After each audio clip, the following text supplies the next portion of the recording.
It was 3:17 a.m. on a frigid April morning when my phone vibrated against the mahogany desk in my Brooklyn apartment. The screen glowed with a single, anonymous voice note attachment. My heart skipped. 11 days had passed since FlashAir Aviation Flight 712 vanished into the jagged peaks of the Karakoram range. The official line from every rescue authority was grim and unanimous. At that altitude, over 18,000 feet, no one could have survived. I stared at the playback button, reluctant to shatter the stillness of my studio apartment. Beyond the curtained window, the city slept, unaware of the storm I was about to unleash. Pressing play felt like crossing an invisible threshold. Once heard, there was no returning to ignorance. The first breath I caught on the recording was ragged, almost imperceptible, like the final embers of a dying fire. Then came her voice, young, trembling, yet defiantly alive. If anyone hears this, stay with me. I'm at Camp Echo, just below the South Ridge. The fuselage broke apart in the storm. We lost half our group. My name is Sofia Alvarez. I don't know how much longer I'll last. The static crackled, and for a heartbeat, I thought the line would go dead. But it crept on, like a wounded animal fighting through the dark. It's been 11 days, 11 nights chasing phantom warmth, listening for a rotor.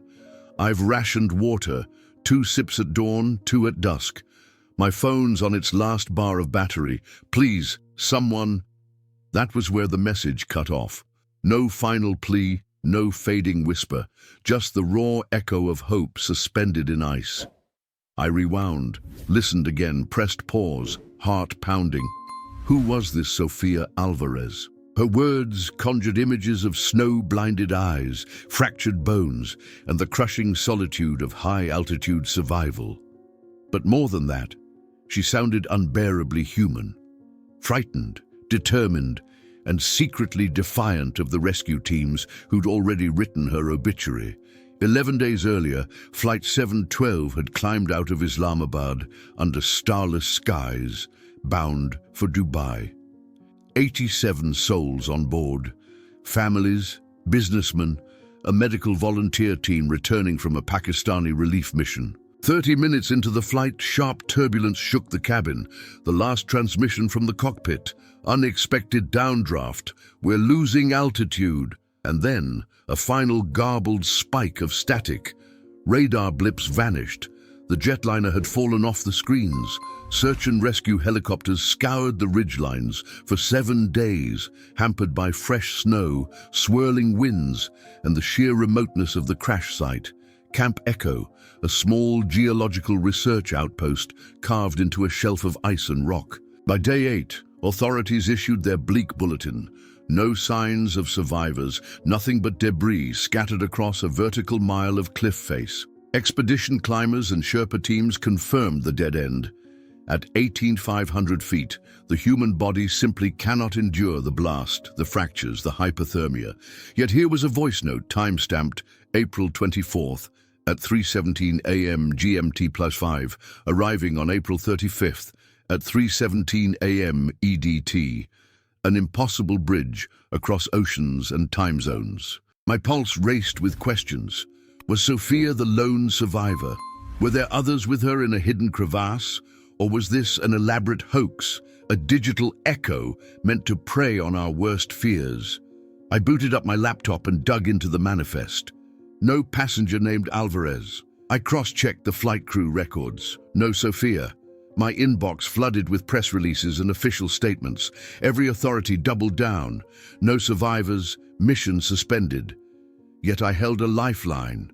Her voice. For the next hour, I scoured social media for traces of Sofia Alvarez.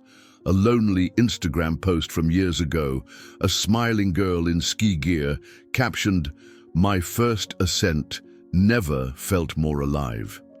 I found a fundraising page in Dharamsala for her geology studies.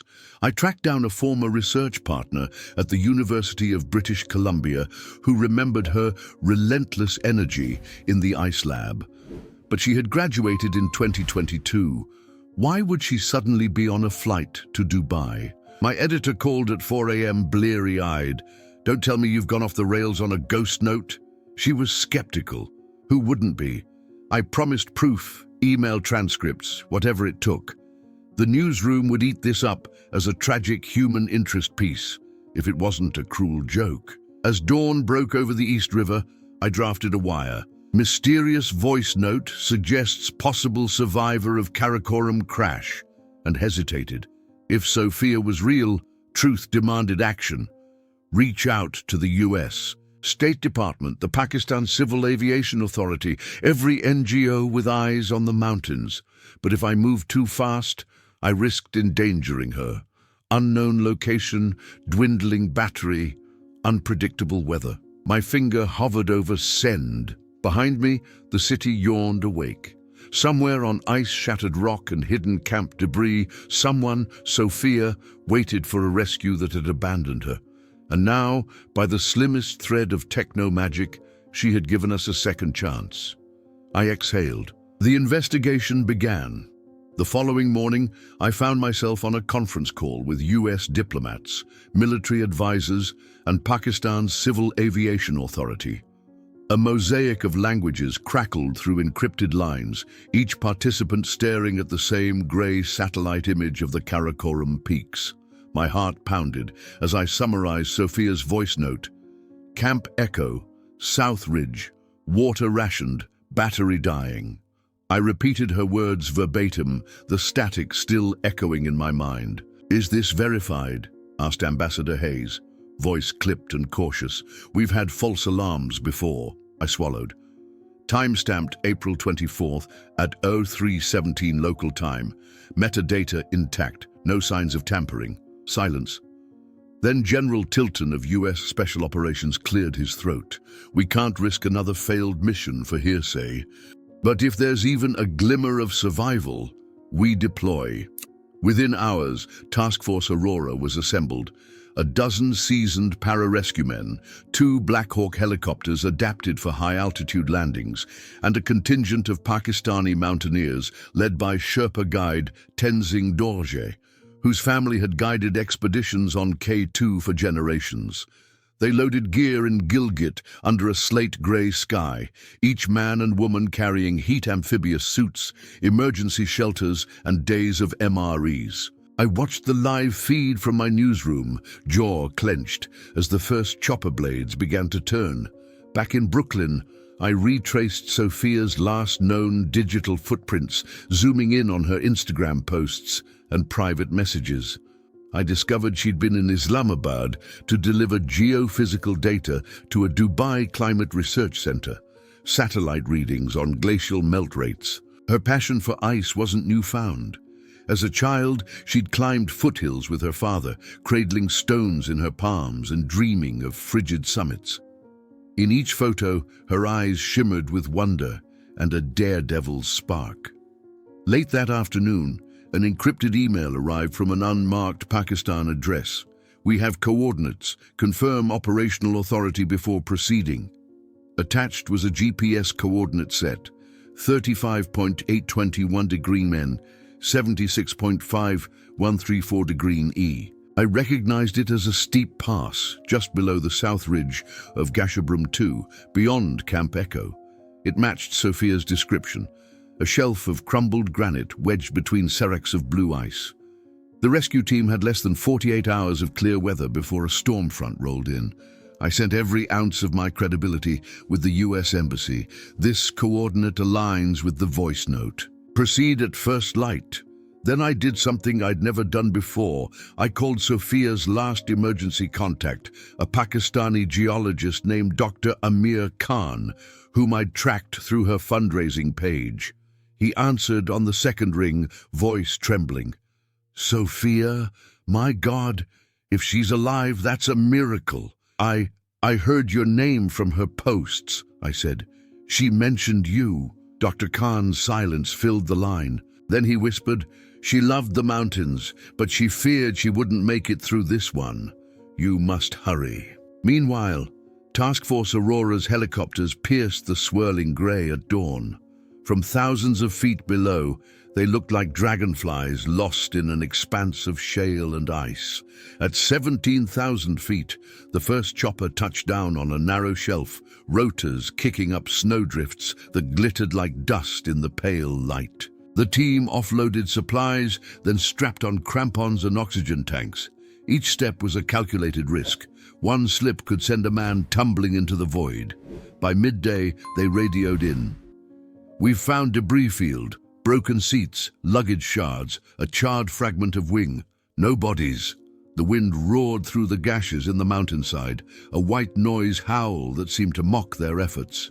Still, they pressed on, grid-searching the area lit by high-power strobes. Then at 2:47 p.m. local time, radio crackled, unidentified audio beacon, weak signal, direction 213 degrees southeast. Excitement rippled through the team. They followed the beacon into a narrow gully where the wind was eerily still, a silent pocket amid the storm. Beneath a ragged overhang of ice, they discovered a makeshift lean-to, fashioned from torn seat fabric and broken oxygen masks. Inside lay a backpack with water bladders half full, and a small journal bound in blue leather. No sign of Sofia yet, but the beacon continued its faint pulsing. "Hold on, Sofia," breathed Captain Reyes, kneeling beside the lean-to. "We're coming." And somewhere on that shattered ridge, Sofia listened. Hope and fear wrestled within her, each rotation of her heart echoing the distant drone of rotors.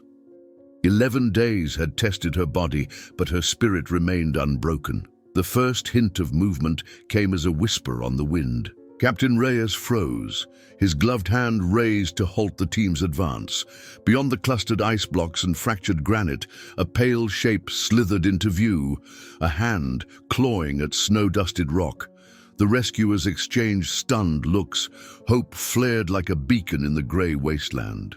"By God, she's alive," Reyes murmured, sliding his pack off and retrieving a portable stretcher. The signal beacon's pulsing grew stronger, its blue light throbbing in harmony with Sofia's ragged breaths. They approached slowly. The gully narrowed to barely 3 feet wide, forcing the men to wedge themselves between walls of ice that dripped with thaw water. The chopper noise above was muffled, as if the mountain itself absorbed the sound. Reyes knelt beside her, the first face she saw in 11 days, shadowed by frost, eyes sunken but alight with recognition. "Sofia Alvarez?" he asked softly. Her lips quivered. "Yes, Sofia." Her voice was hoarse, barely more than a rasp against the icy walls. "You came." "We did." Reyes offered her a field ration, a single high-calorie bar wrapped in orange foil. She accepted it with trembling fingers, biting off half in one desperate motion. The taste of sweet oatmeal was electric, awakening memories of warmth and humanity. Behind Reyes, the pararescueman secured her to the stretcher, fastening her broken right leg and wrapping her in a thermal bivouac bag. Each movement was measured to avoid aggravating unseen injuries. The journal and backpack were collected, crucial evidence of her ordeal, but extraction from the gully posed a deadly question. The ridge's angle was so steep that a simple lift risked dislodging snow and ice, an avalanche that could bury them all. Reyes radioed the Black Hawk. They needed airlift, not a ground carry. The chopper descended, buffeting the ravine with downdraft. Snow cascaded like a frozen waterfall, and one of the pararescuemen, Master Sergeant Liu, shouted to Reyes, "We're clear! Get her up!" 2 hoist cables snaked down from the rotor hub, and soon Sofia hovered above the fractured earth, cocooned in her stretcher. Her ascent was slow, each inch a prayer. She stared upward, blinking against the glare of the blades, sealing her lips against the wind's howl. At last, she cleared the ice wall and crossed into the open sky. Reyes gave the thumbs up, and the chopper wheeled away, carrying her to medical evacuation. Below, the ground team exhaled, adrenaline draining from their veins. Tenzing Dorje knelt at the edge of the gully, brushing snow from his prayer beads. "May the gods of the mountains guide her back," he murmured in his native tongues. Back at the makeshift field hospital in Skardu, Sofia's condition teetered between critical and stable. Frostbite had claimed 3 toes and fingertips. Severe dehydration left her kidneys on the brink. Fractures ran from her pelvis to the vertebrae of her lower back. Yet the miracle was undeniable. Her core temperature had held at 86 degrees, just above fatal hypothermia. Doctors marveled at her resilience. I arrived in Skardu under a bruise-colored sky, the thin air biting at my lungs. The airstrip was a sprawl of tents and medevac helicopters, cables snaking across concrete pads. Military jeeps ferried diplomats and journalists alike, but access to the medical ward was strictly controlled. Through the plastic flaps of a Red Cross tent, I glimpsed her silhouette, wrapped in a mountain of white blankets, breathing through an oxygen mask. Sofia's father, a silver-haired geologist named Fernando Alvarez, stood by her side. He held her hand, his fingernails blackened with mountain dust, eyes fixed on the machines measuring every heartbeat. When he saw me, he offered a weary nod. "She's still with us," he whispered, voice breaking. "They told me not to hope, that she was gone, but she fought." I asked if I could speak with her, even for a moment. The chief surgeon hesitated, then relented, "But only if she's awake enough to consent." Inside the tent, Sofia's eyes flickered open. They were clouded, but purposeful. She raised her free hand in a shaky wave. "Sofia," I began softly, placing a recorder at her bedside. "Can you tell me how you survived?" Her gaze drifted to the ceiling as if recalling every second. Then she spoke, her voice fragile but unyielding. "After the crash, I was thrown down the ice chute, but landed in a cavity, a hidden pocket under the Serac. I woke to half-buried bodies, the storm raging above like a beast. I used the radio from my research pack to send a distress signal, thought no one could hear at that altitude. I rationed every crumb of food, every drop of water, wrote my story in this journal so someone would know I'd been here." Tears pooled in her eyes. I thought I'd never see my family again, never feel the sun on my face. Her father squeezed her hand. "You did, Mihija, you did." Above the humming of generators and the muted chatter of nurses, a pause settled, an acknowledgement of what she had endured. 11 days in a world where death was a constant specter, and yet she chose life. It was a testament to human will, and a rebuke to every expert who had written her off. I switched off the recorder, heart pounding. The story was no longer a mystery. It was a saga of survival that defied every law of nature. But Sofia's journey was far from over. The mountains had given her back to us, but they had taken so much in return. In the silent aftermath, I realized that her true fight had only just begun. The first week in the Skardu Field Hospital passed in a blur of pain and progress. Sofia's body lay fragile beneath layers of gauze and splints, yet her spirit was awake and restless. Doctors rotated in with thermoses of soup and antibiotic drips.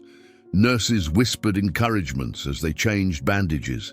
Every small victory, a successful X-ray, a stable blood pressure reading, was met with a soft smile or a determined nod. Her journal lay on the bedside table, its leather cover cracked and stained with snowmelt. I asked her if she would read an entry to me. She hesitated, gaze flitting to her father, then nodded. With a trembling hand, she opened to a page marked Day 5, pen scrawls nearly illegible. "I dreamt of green fields today. The wind carried the scent of grass through my mind. I closed my eyes and felt the warmth. I think I'm losing my mind out here. But I refuse to give up. Tomorrow, I'll try to climb. Tomorrow, I'll find rescue." Her voice broke on the last word. She closed the journal, pressing it to her chest like a talisman. "That was the day I slipped and broke my leg," she said quietly. "But I held on because I pictured that field." I asked Dr. Malik, the chief surgeon, about her prognosis. He hesitated before answering. "Her fractures are complex, involving both bone and soft tissue. We may need to evacuate her to Islamabad for reconstructive surgery. Long flights at altitude pose risk, but she's a fighter." That evening, Sofia's father invited me into a makeshift living quarters beside the hospital tents. He brewed green tea over a portable stove, steam rising in the cold dusk. Outside, the peaks glowed with the last pink of sunset. Inside, Fernando Alvarez was subdued but resolute. "My daughter," he began, voice thick with emotion. "She survived a crash that should have killed her instantly. The mountain, she loves it, but it nearly claimed her. I want answers. Why did Flight 712 fall? Was it human error, mechanical failure, something else?" I nodded. "The official investigation is ongoing, but there are rumors. Unexpected downdrafts, possible icing on the wings, maybe a cockpit warning ignored." I handed him a printed transcript of preliminary radar logs. He studied them in silence. "We need accountability," he said finally. "If lives were lost due to negligence, people must pay. But first, she must heal." The next morning, I returned to the ward to find Sofia sitting up, her back against pillows, sketching a map of the crash site in her journal. Each contour line and icy crevasse was drawn with astonishing detail. Her memory sharpened by desperation. "Why are you drawing this?" I asked. She looked up, eyes fierce. "So I can help the investigators. I remember the South Ridge slope was steeper than on any map. There was a sudden updraft. We hit it, then dropped 10,000 feet in seconds. The wingtip clipped an ice fall, and everything went black." Her words sparked a flurry of activity. The U.S. National Transportation Safety Board liaison arrived via satellite video link, requesting Sofia's testimony under oath. Pakistan's aviation authorities prepared to escort her if she could withstand the trip. By day 10, a Finnish Ilyushin Il-76 transport plane stood ready on the tarmac, its cavernous hold stripped to make room for a hospital bed. The flight path circled the Himalayan foothills before descending to Islamabad. Engineers measured cabin pressure settings, anesthesiologists plotted sedation schedules. That night, as the base camp quieted, Sofia confided in me in a hushed tone, "I'm terrified. Leaving the mountains feels like abandoning them, or like betraying my will to survive on my own terms." I placed a hand on her arm. "You survived because you refused to give up. Going home and telling your story, that's another kind of strength." She stared out at the frosted peaks bathed in moonlight, then closed her eyes. "I want justice for the others, for their families, but I'm scared I won't be the same." Tomorrow, she would board the flight to Islamabad. The crash site would fade from view, but its shadow would follow her always. As for me, I would carry her story to the world, one chapter at a time. Dawn broke over the Karakoram foothills in a pale wash of light, as Sofia was gently lifted into the hold of the Finnish Il-76. The massive transport plane's engines rumbled like distant thunder, sending vibrations through the reinforced cot that cradled her. Dr. Malik and two anesthesiologists hovered close, monitoring her vitals, while Fernando Alvarez stood by, hand clenched around hers, as if anchoring her to the earth one last time before she crossed mountains and memories. The climb to cruising altitude was gradual, a necessity to minimize stress on Sofia's fractured pelvis and crushed vertebrae. Through the reinforced porthole, the jagged peaks of Gasherbrum II receded, their icy spires glinting in the morning sun, until all that remained was a shifting sea of clouds. Fernando rested his head against the fuselage wall, exhausted but determined. "She's our survivor," he whispered, tone steeled by pride and fear. "We carry her truth now." Over the next 8 hours, the Il-76 carved an arc across the Himalayas and into Pakistan's Indus Valley. Sofia drifted in and out of consciousness, sedated to ease the pain of every bump and shift. Whenever she stirred, Dr. Malik would catch her gaze and squeeze her hand. "We're almost there, Sofia. You're doing great." Each affirmation was a lifeline across the haze of drugs and altitude sickness. As the plane descended toward Islamabad International Airport, the passengers saw the city spread out below, rooftops plastered with corrugated metal, streets winding like brown ribbons alongside the swollen river Rawal. In the distance, the Margala Hills rose like muted green waves. I watched from the tarmac, notebook in hand, as the Il-76 taxied beneath the control tower. Military police formed a corridor between armed personnel carriers, ushering Sofia and her medical team toward a waiting armored ambulance. Within an hour, she was settled into a private suite at the combined military hospital. The sterile scent of antiseptic replaced the cold tang of mountain air. Family photos and flowers filled the room, sent by colleagues, well-wishers, and even Pakistan's Prime Minister in a gesture of unity, a shared celebration of resilience beyond borders. But there was no time for respite. That afternoon, the National Transportation Safety Board, NTSB liaison, investigator Rachel Simmons, arrived with a team of crash experts, flight data analysts, and an interpreter. They assembled around Sofia's bed, notes at the ready, cameras poised to capture every tremor of expression. Simmons introduced herself and explained the process: a formal hearing, sworn testimony, cross-examination. Your account could redefine aviation safety protocols at extreme altitudes, she said softly. We're here to listen. As pre-interviews began, Sofia's eyes darted between Simmons and the team's lead engineer, Marcus Lind, a wiry man with glasses perched precariously on his nose. He flipped open a tablet to schematics of FlashAir 712's wing geometry and pitot tube assemblies. Miss Alvarez, can you describe in detail what you experienced during the initial moments of the descent? He asked, voice clinical. Sofia inhaled, recalling the thunderous jolt, the metallic shriek of twisting aluminum, the sensation of weightlessness as the plane nosedived. It felt like flying through a wall of ice, she began, voice steady.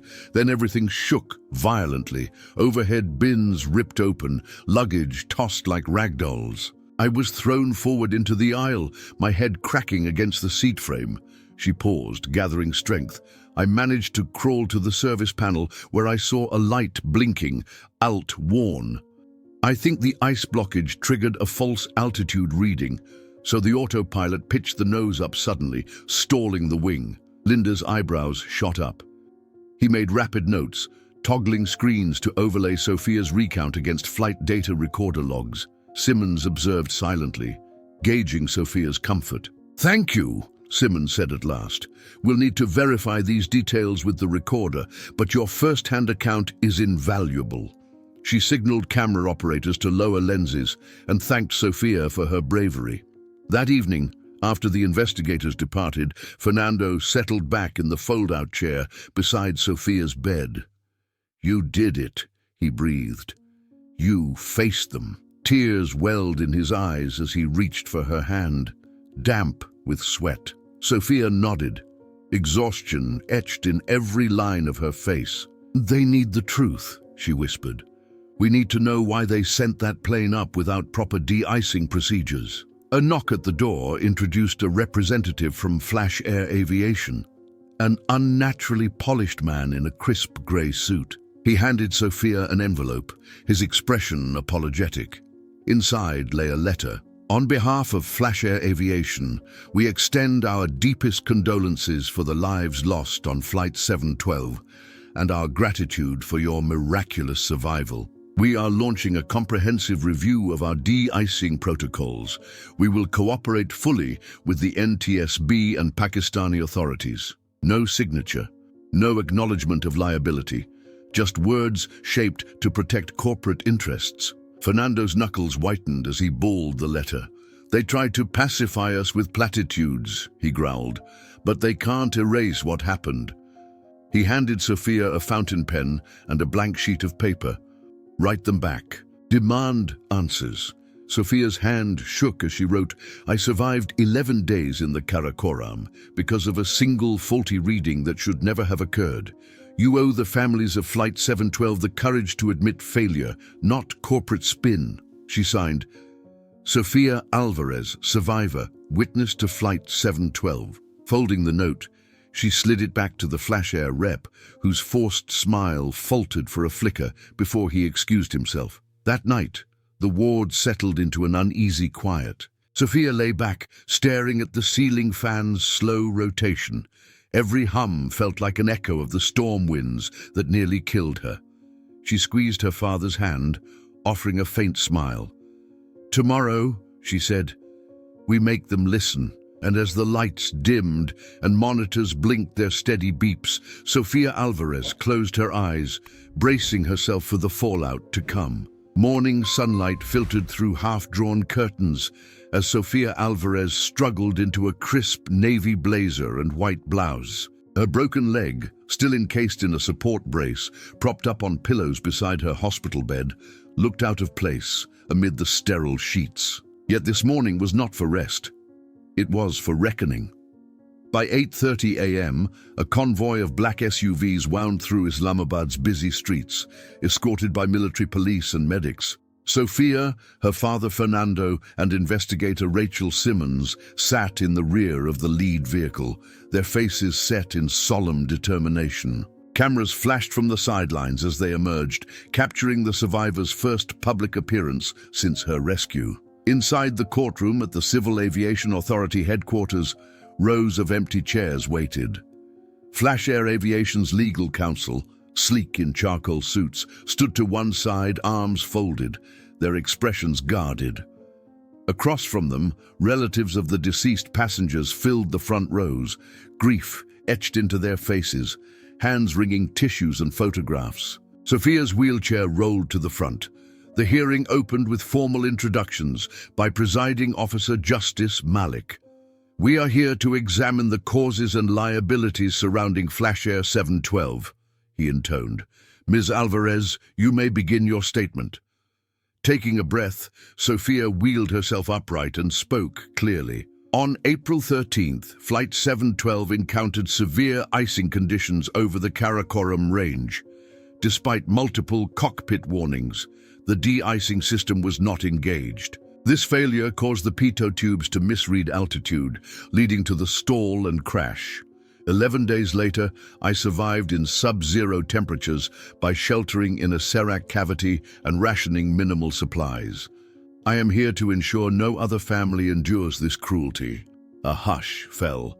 Cameras swiveled as investigators projected the flight data recorder charts onto a large screen, graphs showing a rapid loss of lift, the wing's angle of attack spiking moments before impact. The counsel for FlashAir stood, voice measured.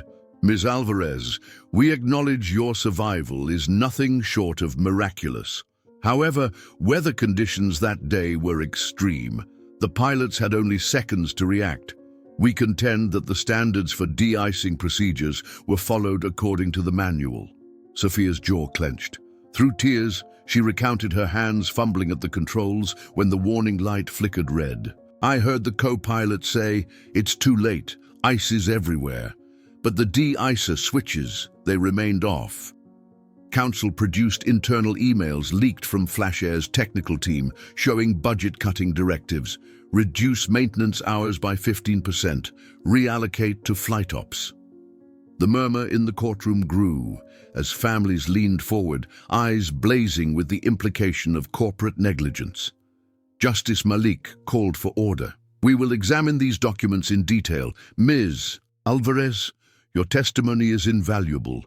We will pause today's session and reconvene this afternoon to allow both parties to review the leaked communications." Outside, the families of the victims gathered around Sofia, surrounding her in a circle of shared anguish.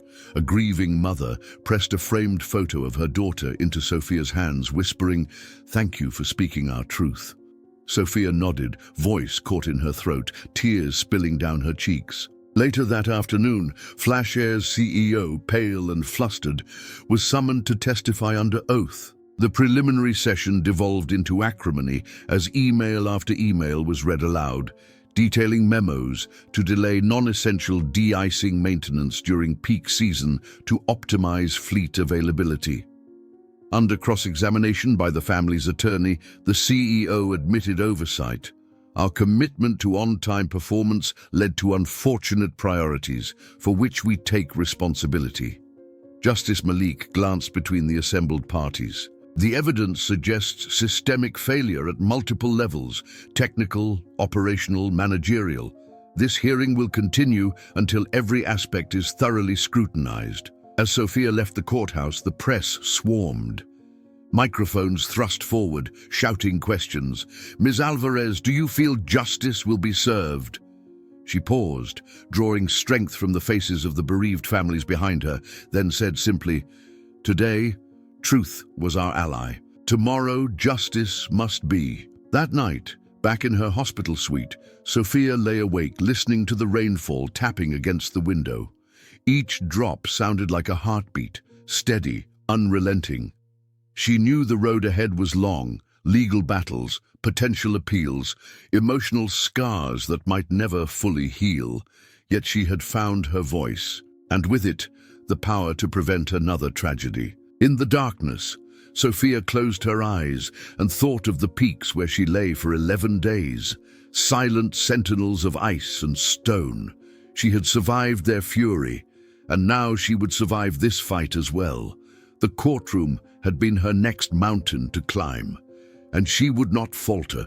The rain that had tapped softly against the windows all night gave way to a pale, wet dawn in Islamabad. Sofia Alvarez lay in her hospital bed, staring at a blank page of her journal. Her hand trembled as she picked up a pen, not to sketch mountains this time, but to confront memories she'd long tried to bury.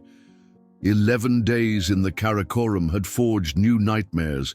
Now, the courtroom battles reopened old ones. At 7:30 a.m., a quiet knock preceded the entrance of her psychiatrist, Dr. Layla Hassan, a specialist in post-traumatic stress. With her came a small recorder and a gentle smile.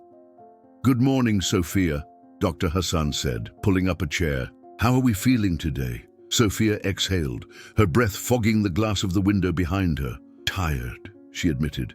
"And haunted." She traced a line through a fresh tear. "Every night, I hear the engine stall. I see the ice blocking the pitot tube. And then I'm back in that cavity, listening for rotors that never came." Dr. Hassan pressed the recorder's button and placed it on the bedside table. "Let's talk through it. Start from when you first woke after the crash." Sofia closed her eyes, her voice low and measured.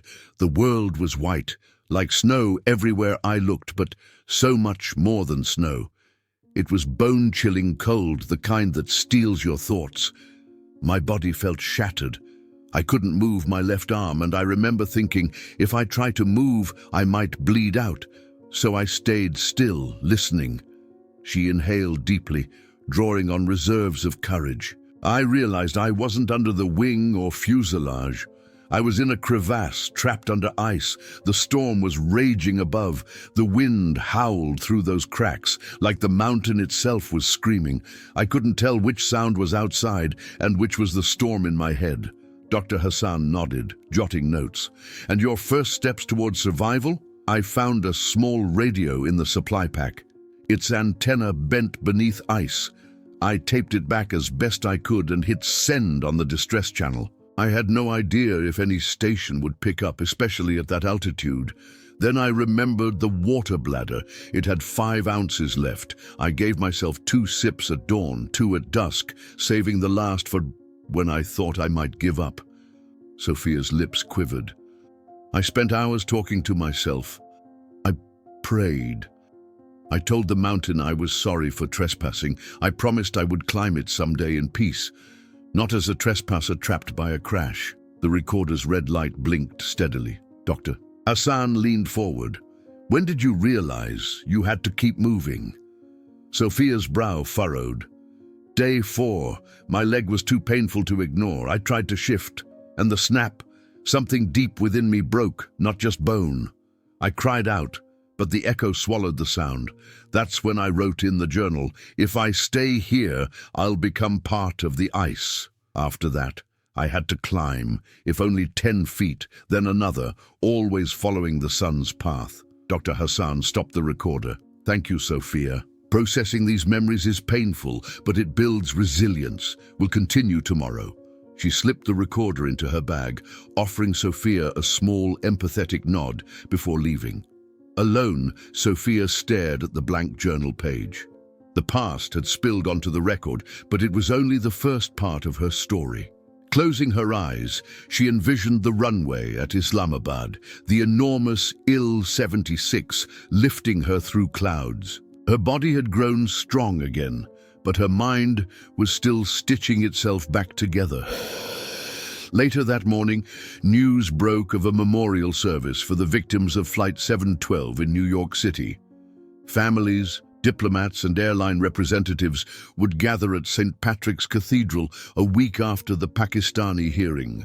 Sofia's lawyer, Marcus Green, called to ask if she'd be willing to speak.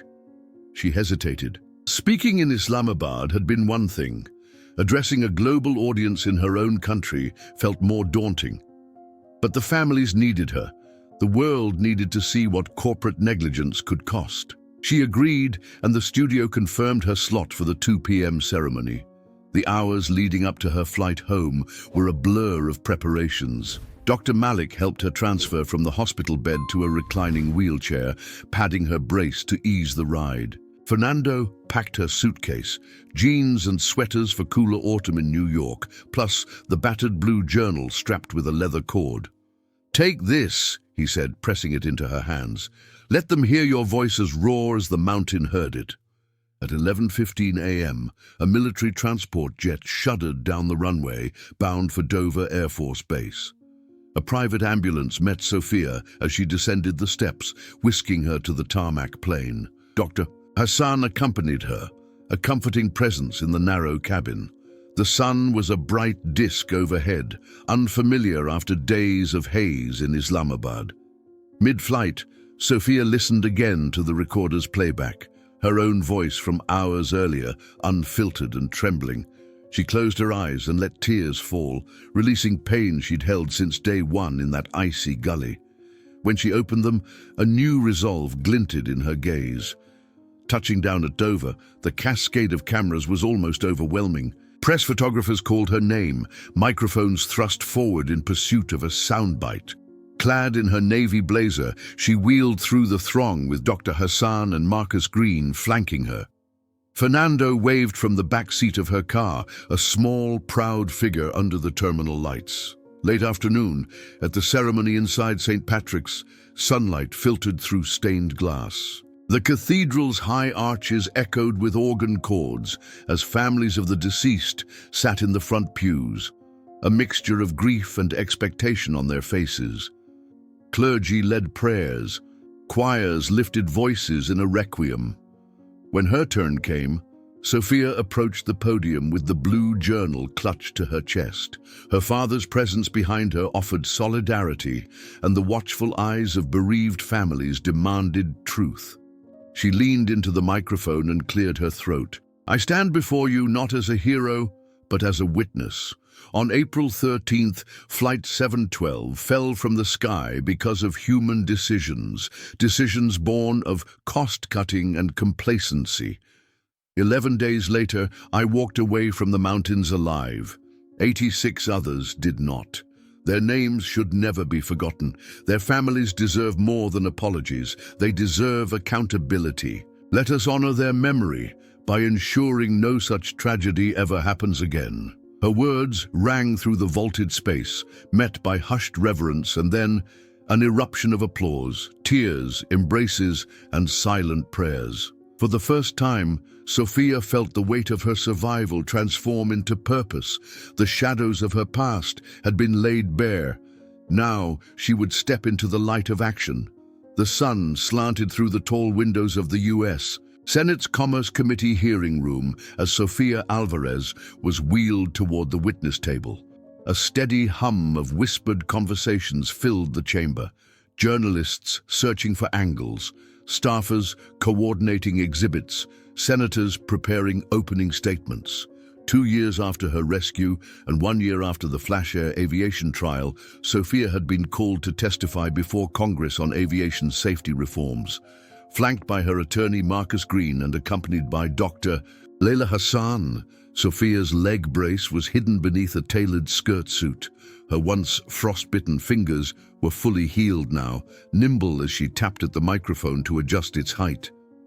The chair behind the witness table seemed enormous to someone who had spent days in a cramped crevasse, yet she sat upright, chin lifted, determination clear in her gaze. Senator Hill, chair of the subcommittee, opened the session. Ms. Alvarez, thank you for joining us today. Your survival story helped catalyze significant changes in de-icing protocols, emergency beacon standards, and crew training. We now seek your insights on further measures to prevent another Flight 712. Sofia nodded.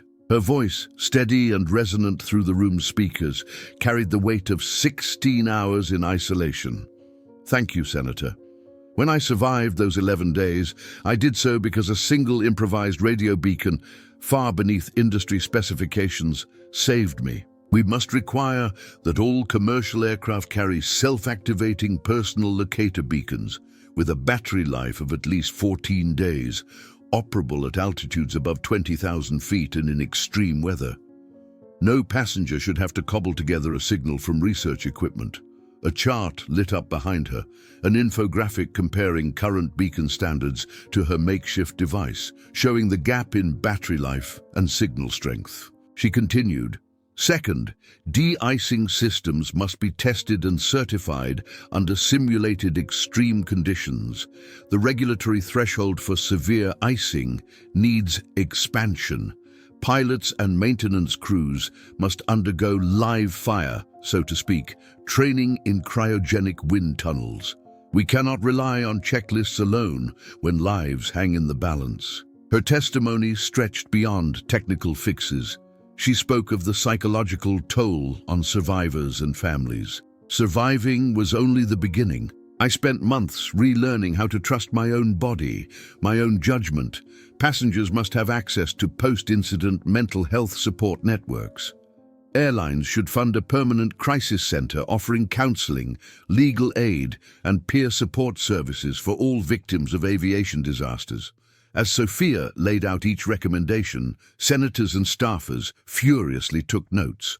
Lobbyists from industry associations scribbled objections in the margins, citing cost, feasibility, scheduling concerns. But public sentiment was on Sofia's side, amplified by viral video clips of her testimony and interviews that had racked up millions of views online.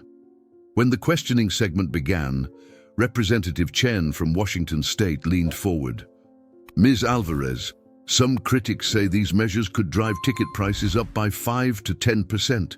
How do you respond to concerns that safety upgrades will price out budget-conscious travelers?" Sofia met his gaze. "Representative, what value do you place on a human life? A 10% increase in ticket price is negligible compared to the cost of losing one person and the trauma imposed on countless families. Airlines already charge surcharges for fuel and security. This is no different." Behind her, Marcus Green caught her eye and gave a slight, approving nod. Senator Hill picked up the thread.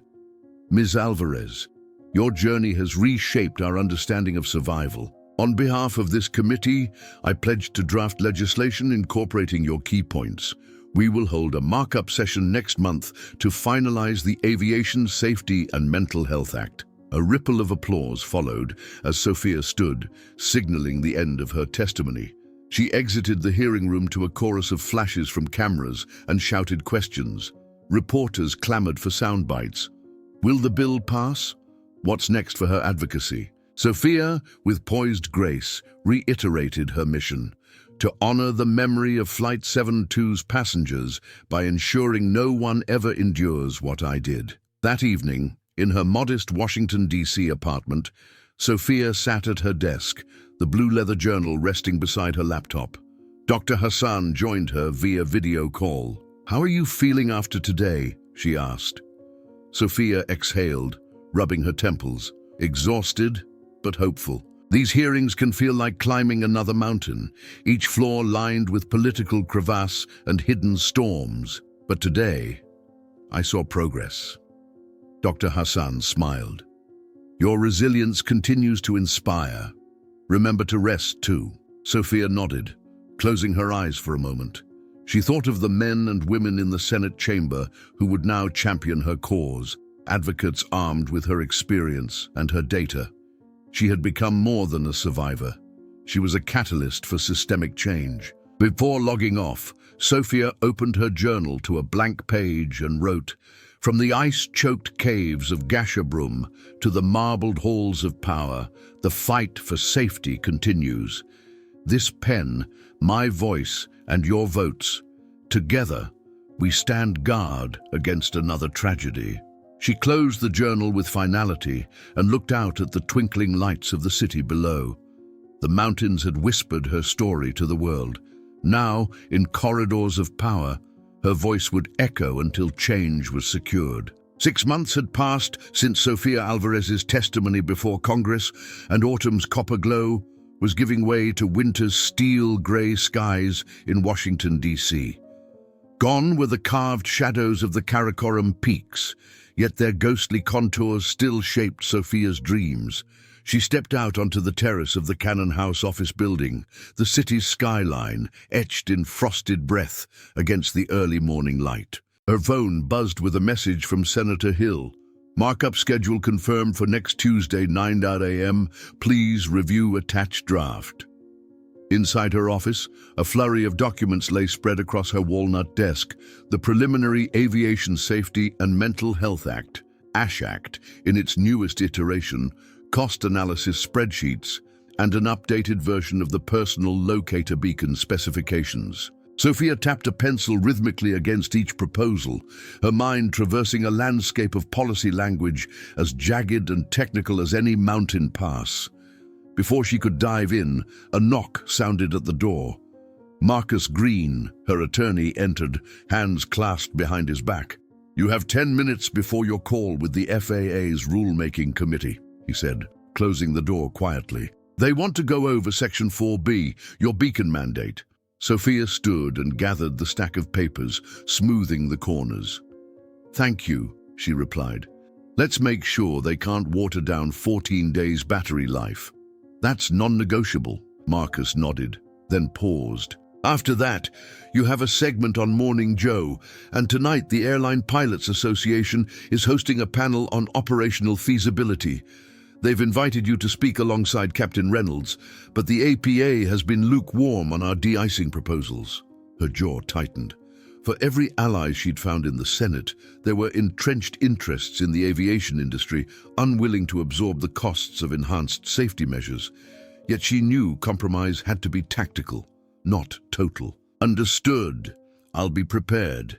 Less than 30 minutes later, Sofia's laptop screen flickered to life with the familiar seal of the FAA's Advisory Committee. Dozens of faces, engineers, regulators, airline executives, filled the virtual conference grid. She began by walking through her real-world experiences.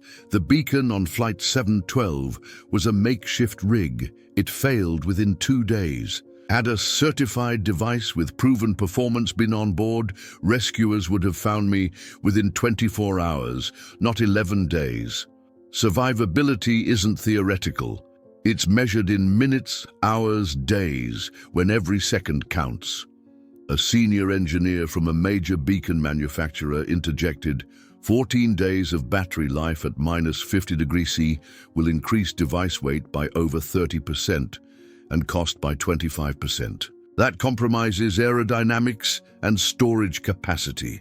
Sofia clicked to a slide showing a new prototype beacon, a lithium titanate battery pack optimized for cold weather, weighing just 1.2 pounds and rated at 20,000 feet for 16 days continuous broadcast.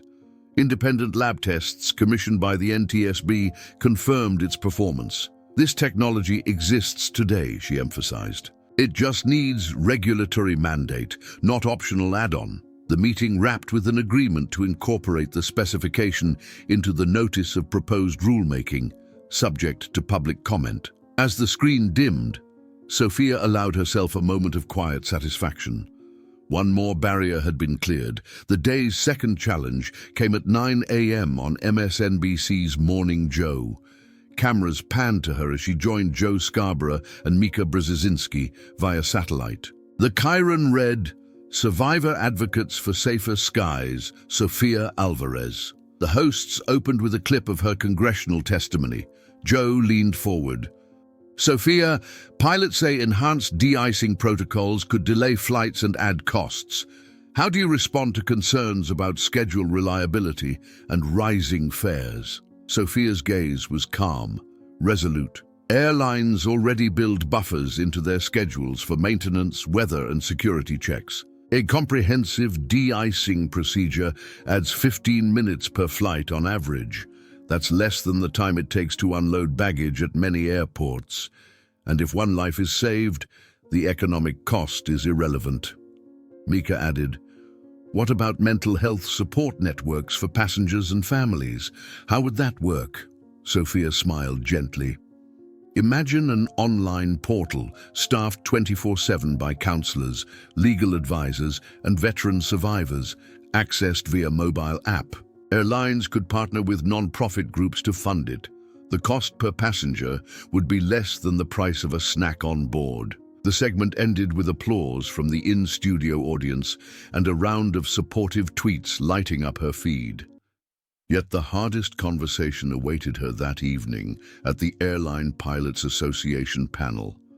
The APA auditorium was a cavernous space of grey carpeting and fluorescent lighting, filled with men and women in crisp uniforms. Captain Reynolds, a veteran pilot with 20 years on the Flight 712 route, sat beside her on the dais. He looked across at Sofia with a mixture of respect and professional reserve. The moderator introduced them. Tonight's debate, balancing safety and efficiency in commercial aviation. Ms. Alvarez, you have the floor. She began, narrating the moment the wing stalled, how the autopilot misread data, and how she endured 11 nights exposed to sub-zero temperatures. When she finished, the room was silent. Then Captain Reynolds stood. "I commend Ms. Alvarez's bravery and the importance of her insights," he said, voice measured. "But I fly these routes every week. The reality of icing is unpredictable. We need de-icing systems that are foolproof, yes, but we also need runway crews, dispatchers, and pilots empowered to make real-time calls without regulatory handcuffs." A pilot in the front row shouted, "What about giving us more simulator hours for extreme icing scenarios?" Another raised a hand. "Can we integrate real-time drone scans of wing surfaces pre-flight?" Sofia seized the moment. All of those are valid ideas. They complement, not replace, robust de-icing hardware and beacon standards. My goal is not to hamstring the industry, but to elevate safety protocols. Together, your operational expertise and my lived experience can drive a holistic solution. The panel devolved into a lively brainstorm, attendees tossing out technical upgrades, training regimens, and collaborative pilot-researcher partnerships. By the end, the APA's leadership announced a joint working group to draft best practice guidelines incorporating the ASH Act framework. That night, as Sofia returned to her apartment, she allowed herself a weary smile. Across policy committees, media forums, and industry roundtables, she had built bridges between survivors, regulators, pilots, and engineers. Each conversation moved her farther from the crash site and closer to transforming trauma into progress. She opened her journal to a new page, dipping her pen in black ink.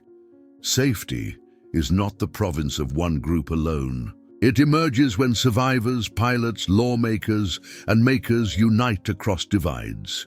In the stillness after every storm, we must extend hands to one another. Bridges built not of steel, but of shared purpose. Closing the journal, Sofia glanced at the framed photo on her desk, a summit shot from her college days, wind whipping her hair as she stood atop a glacier. The mountains had given her a story.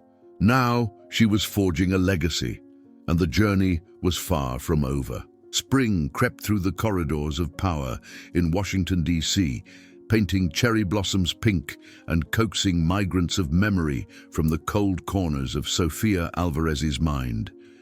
Yet no amount of warming buds could thaw the longing that had taken root during countless strategy sessions and media tours.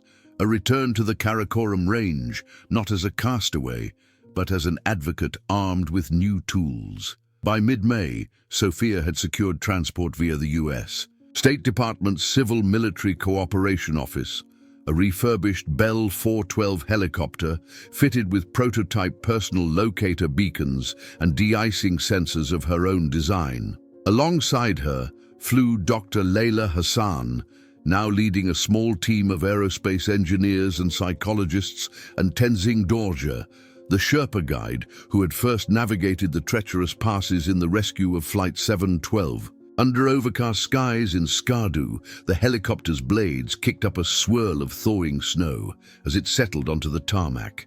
The air smelled of melting frost and distant juniper smoke. Sofia stepped out, her knee brace long replaced by a custom-fit carbon fiber support that allowed her near full mobility.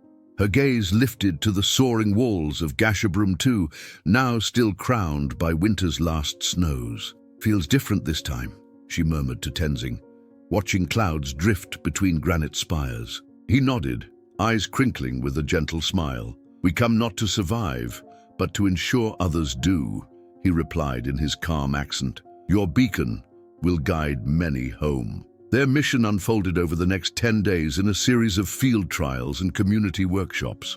At Camp Echo, now rebuilt as a joint research outpost, Sofia and her team set up a series of beacon deployments on practice sites.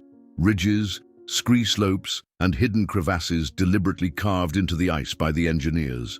Each device broadcast its signal to drones circling overhead, then to ground station receivers. Where older beacons faltered in cold or high elevation, Sofia's prototypes pulsed steadily for over a week, their LED indicators glowing like sentinels in the lengthening twilight. Local mountaineers, Pakistani and Sherpa alike, attended daily demonstrations. They learned to activate the devices, secure them on backpacks or seat frames, and interpret signal strength gauges along trekking poles. One young climber, barely past her teens, pressed the beacon's button and felt its reassuring vibration, a small but profound promise of being found. Parallel to the technical trials, Sofia led survivor circles each evening in the base's communal mess tent. Here, she invited expedition cooks, porters, and weather station staff to share their own near-miss stories. Avalanches that had veered a few meters from their lodges, storms that trapped them for days in high camps, radios that failed precisely when they needed reassurance. With each story, the group wove a net of empathy, realizing how fragile the line between exhilaration and catastrophe could be. On the 6th day, Sofia stood at the edge of the original debris field, half-buried seats jutting from ice, shards of aluminum glinting like tombstones. A small plaque, installed by her team, bore the names of the 86 souls lost on Flight 712. She kneeled, brushing snow from the memorial, and placed one of her blue leather journals beside it. "I promised you truth," she whispered, voice caught by the wind. "Now I promise you protection." That afternoon, the team guided a larger-scale evacuation drill. A injured volunteer, portrayed by Dr. Hassan in full rouge makeup, lay in a crevasse simulator. Helicopter crews rehearsed hover and hoist maneuvers using beacon coordinates to locate and extract her. Observers timed their response, 45 minutes from signal acquisition to safe liftoff, half the delay recorded on Flight 712. Back at Camp Echo, Sofia tallied the data. Every second shaved from search time translated into dozens of lives. She compiled the findings into a field report destined for the FAA, ICAO, and airline safety boards. Each graph was overlaid with the raw human stakes, names, faces, and the echo of that fateful April night. On their final evening, a cross-border celebration lit the outpost with prayer flags and lanterns. Pakistani musicians played folk tunes on reeds and drums, while Sherpas led chants to the mountain deities. Sofia stood among them, cradling a cup of salt tea, and felt a profound peace settle over her. She thought of the first amber light of dawn, 11 days after the crash, when hope had surged back into her chest. Now, hundreds of miles away from home, she realized she had channeled that hope into something lasting. Tenzing approached with a soft grin. "You have changed the mountain," he said. "Not by moving Earth, but by giving it guardians." Sofia nodded, eyes bright.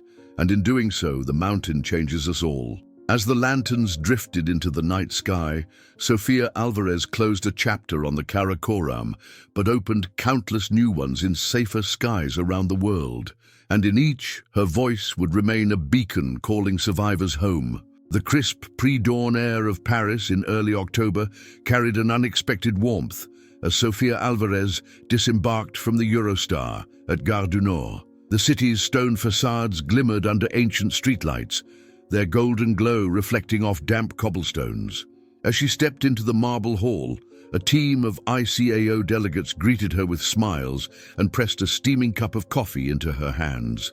Black, strong, and welcome. Sofia had traded the Himalayan ice for the vaulted ceilings of the International Civil Aviation Organization's Global Safety Conference.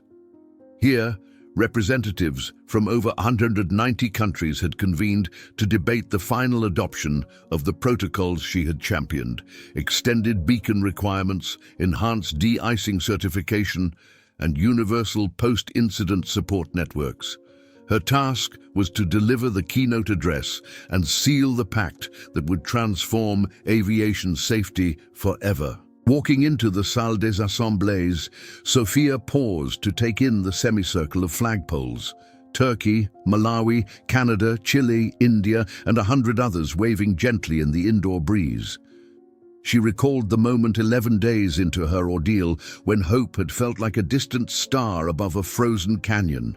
Now that star shone through each country's commitment to protect travelers, no matter how far or how high. When her name was called, Sofia stepped onto the dais. Cameras flashed as she adjusted her lapel microphone and glanced at her notes. Before her lay a sea of faces: ministers of transport, chief safety officers, veteran pilots, and survivors of other disasters. She began, voice resonant and clear. "Members of the Assembly, colleagues, friends, in April 2025, I survived 11 days in the Karakoram because a fragment of innovation, an improvised beacon, guided rescuers to my frozen refuge. In the months since, we have reimagined what safety means in our skies. No longer is it enough to react. We must anticipate. No longer is it enough to teach. We must empower." Behind her, a large screen displayed sweeping aerial images. Flight 712's debris field beneath swirling clouds, beacon trials at Camp Echo, rescue drills hoisting volunteers from crevasse simulators. Each photo was punctuated by infographics tracking beacon uptime, response times, and survivor outcomes. Sofia continued, "Today I ask you to turn commitment into action, to adopt the Atlas protocols, named for the mythic bearer of the heavens, that mandate personal locator beacons with at least 14-day endurance at extreme altitudes, certified de-icing systems tested under the harshest simulated conditions, and psychosocial support services integrated from cockpit to cabin to crisis center." A ripple of applause followed, but the real challenge awaited in the breakout sessions, where each region would vote on implementation schedules and resource allocations. Delegations from small island nations, where expensive upgrades threatened to strain limited budgets, voiced concerns. Their spokespeople spoke of dispersed airstrips, seasonal cyclones, and fragile infrastructures. Sofia listened intently, then addressed them in measured tones. "I traveled across oceans and glaciers to stand here. I have seen the cost of inaction, families shattered, communities grieving, but I have also seen solidarity in our work at Camp Echo.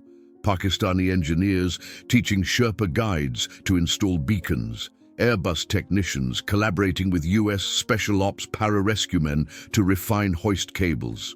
Safety is forged through collaboration, not compromise."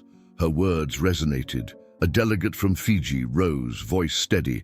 "Our nation depends on small aircraft for medical evacuations across hundreds of islands. If we adopt the Atlas protocols, can wealthier countries provide technical assistance and subsidized hardware?" Sofia nodded emphatically. and within minutes a coalition of developed nation delegates pledged to fund a Safety Solidarity Fund, underwriting beacons and de-icing upgrades for low-income partners. By late afternoon, the assembly reconvened. Each region's spokesperson delivered their consent one by one: Africa, Europe, Asia-Pacific, Latin America, and the Caribbean, the Middle East, and North Africa, North America. When the final vote was tallied, the Atlas Protocols passed by unanimous consent, a historic achievement rivaling only the Montreal Convention's air services liberalization decades earlier. As the gavel fell, Sofia felt a surge of relief and joy wash through her. She recalled the darkness of those 11 nights on the ice, each second stretching like an eternity. Now, with this decision, countless other potential survivors would not wait one day longer than necessary for rescue. Countless others would find support for their minds and spirits as surely as they would for their bodies. That evening, a gala reception at the Hôtel de Ville celebrated the protocol's adoption. Under vaulted ceilings adorned with Renaissance frescoes, ministers and safety experts raised glasses of champagne. Sofia, her father Fernando by her side, who had flown in from Brooklyn to witness this capstone moment, accepted congratulations with gracious humility. Between toasts, she slipped away to a balcony overlooking the Seine. River lanterns drifted along the water, mirroring the lanterns that had floated above Camp Echo. She closed her eyes, drawing in the night air scented with chestnut blossoms and diesel exhaust. The mountains of her past and the corridors of power she had traversed merged into a single horizon of possibility. Back inside, Fernando joined her. "You have carried their memories across continents," he said softly. "Tonight, they rest easier." Sofia leaned against the stone balustrade. "We have done more than legislate," she replied.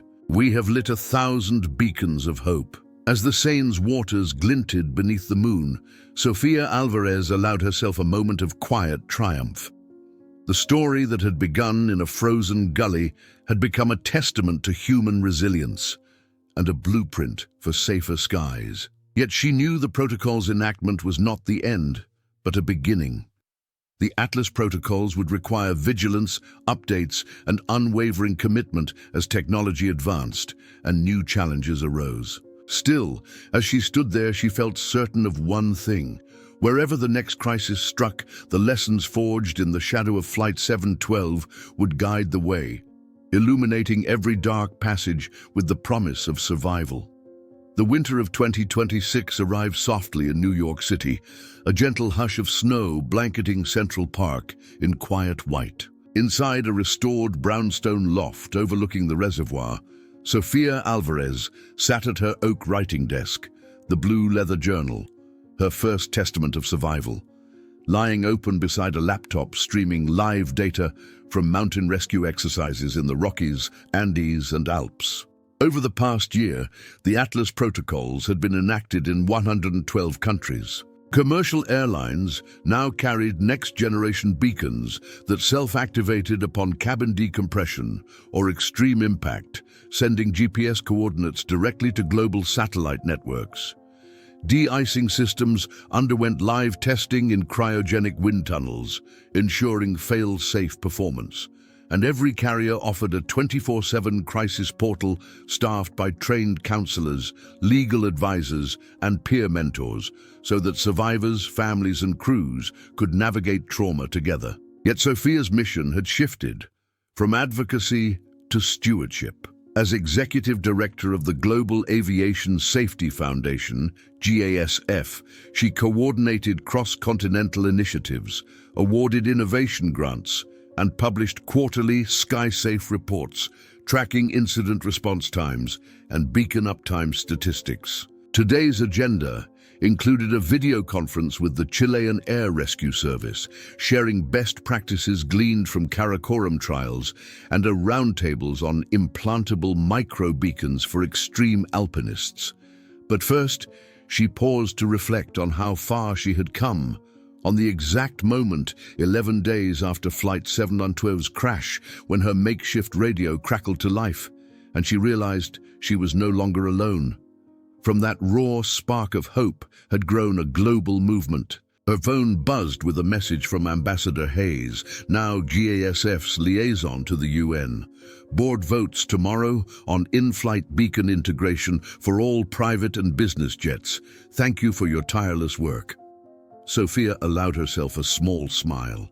Rising, she crossed to the window and gazed upon the snow-tipped skyline. The city lights glimmered like the distant prayer flags at Camp Echo. Behind her, the journal's worn pages whispered memories of crevasse walls, of rations consumed one sip at a time, and of every heartbeat that carried her through the void. Yet those pages also held the seed of change, outlines of safety measures, sketches of beacon prototypes, and the first account of how one voice saved countless lives to come.